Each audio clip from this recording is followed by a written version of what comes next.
Kung feeling mo tumatanda ka na, eto na dapat yung mga kinakain mo.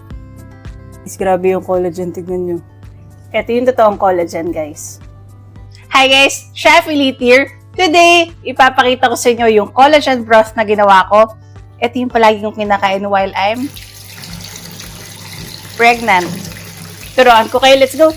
Alam nyo ba, one of the reasons kung bakit kailangan natin ng collagen sa katawan is because it helps support our skin, joints, and even gut health. First step, blanch chicken feet in a pot using cold and clean water and add vinegar. Bring to a boil for 5 minutes. Tapos, drain and rinse under cold water para matanggal yung lansa at mga impurities. Kaya dapat, do not skip this step.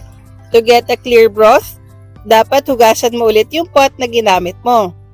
Make sure wala ng water ang chicken feet at na-pot dry mo na. Ilagay mo sa tray tapos roast at bake mo lang for 35 minutes. This will give you a mild reaction. After you blanch the chicken feet, pwede mo nang diretso pakuluan or simmer kung wala kang oven to roast at bake it. Now add aromatics, onion, carrots, celery, garlic, ginger, different herbs or bouquet garni, peppercorns, salt, and apple cider vinegar will help extract more collagen because the acidity helps break down the bones and connective tissues. Tapos, simmer mo lang for 4 to 6 hours. Bawal mo haluin. Kapag na-reduce naman, add ka lang ng hot boiling water. After removing all solids, time to strain, let broth cool slightly, tapos refrigerate mo for 24 hours. Then after 24 hours, remove solid fats on top. Ang ginagawa ko dito, nilalay ko sa mug. Ito, ganito kalaki. Tapos, nilalay ko sa microwave to make it warm. Then, tsaka ko iniinom.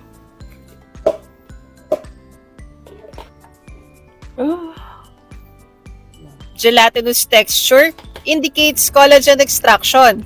Chicken feet is naturally rich in collagen because it's full of skin, cartilage, and connective tissue. Ito na. Oh my God, it's so good. Kaya ikaw, gumawa ka na rin ng natural collagen broth mo. Try nyo na, gawa na kayo.